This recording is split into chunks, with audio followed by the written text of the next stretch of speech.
As they stood pointing and speaking to one another, Throwan hailed them. "Who are you?" he called in a very loud voice that came as if in war on to the gates of Throwan, son of Thrain, king under the mountain. "So, what do you desire?" But they answered nothing. Some turned swiftly back, and the others, after gazing for a while at the gate and its defenses, soon followed them. The camp was moved to the east of the right river, right between the arms of the mountain. The rocks echoed then with voices with song, as though they had not for many a day. There was the sound too of 11 harps and of sweet music, as it echoed up towards them. It seemed that the chill of the air was warmed. They caught faintly, and the fragrance of the woodland flowers blossoming in the spring. Then Bilbo longed to escape from the darkness forest and to go down and join the mirth and feasting by the fires. Some of the younger dwarfs were moved in their hearts too, and they muttered that they wished things had fallen out otherwise, and that they might welcome such folk as friends. But Thorin scowled. Then the dwarfs themselves brought forth harps and instruments regained from their hoard, and music to soften his mood. But their song was not an elvish song, and was much like a song that had sung long before Bilbo's little hobbit hole. Under the mountain, dark and troll, the king has come to its hold. His foe is dead, the worm of dread, and even also his foe shall fall. The sword is sharp, the spear is wrong. The arrow swift, the gate is strong. Our heart is bold, like that looks on gold. The dwarves and no more shall suffer wrong. The dwarves of yore made mighty spells, while hammers fell like ringing bells, in places deep where dark things sleep, in hollow holes beneath the fells. On silver necklace they strung, the light of stars on crowns they hang. The dragon fire from twisting wire, the melody of harps they rung. The mountain throne once more is freed. O wandering folk, the summons heed. Come haste across the waste. The king of friend and kin has need. Now call we over mountains cold. Come back now into the converse old. Here at the gates the king awaits. His hands are rich with gems and gold. The king is come unto his hall, under the mountain dark and tall. The worm is dread and slain and dead, and ever our foes shall fall. The song appeared to please Thorin, and he smiled again and grew merry, as he began reckoning the distance to the Iron Hills, and how long it would be before Dane could reach the lonely mountain if he had set out so as soon as the message reached him. But Bilbo's heart fell, both the song and the talk. This sounded much too warlike. The next morning, early company of spearmen was seen crossing the lake and marching up the valley. They bore with them the green banner of Elven King and the blue banner of the lake, and they advanced until they stood right before the wall of the gate. Again Thorin hailed them in a loud voice. "Who are you that come around for war up to the gates? Thorin, son of Thrain, king under the mountain." Stood forward, dark of hair and grim of face, and he cried, "Hail, Thorin! Why do you fence yourself like a robber in his hold?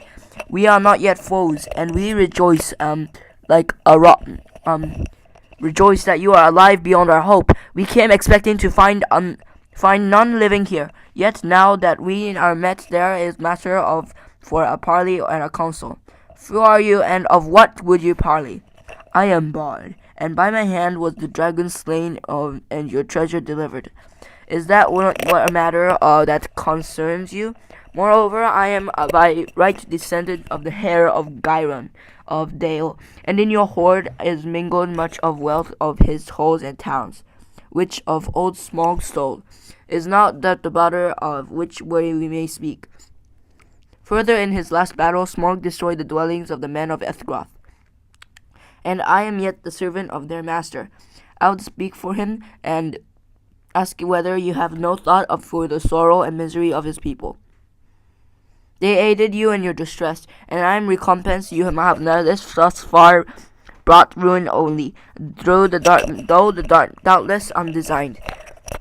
Now these were fair words and true, if proudly and grimly spoken, and Bilbo thought that Thorin would at once admit that what justice was in them. He did not, of course, except that anyone would remember that it was he who discovered all by himself the dragon's weak spot, and that was just as well, for no one ever did.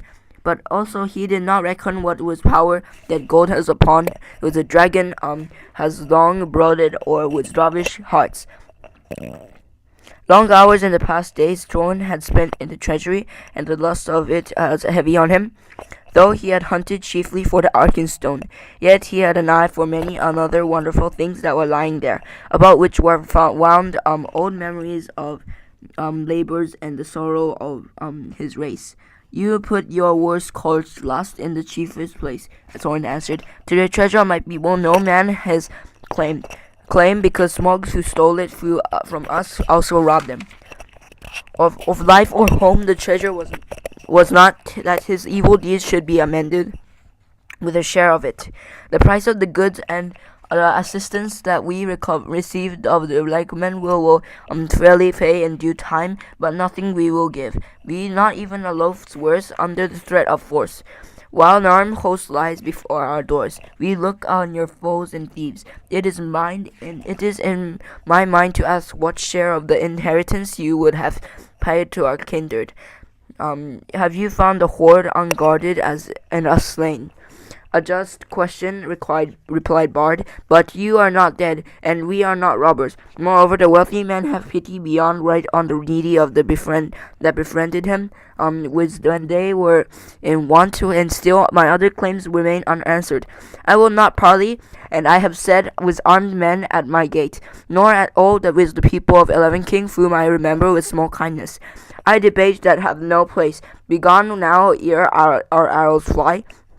And if you speak with me again, first dismiss the elvish horse to the woods where it belongs, and then return, laying down your arms before they approach the threshold.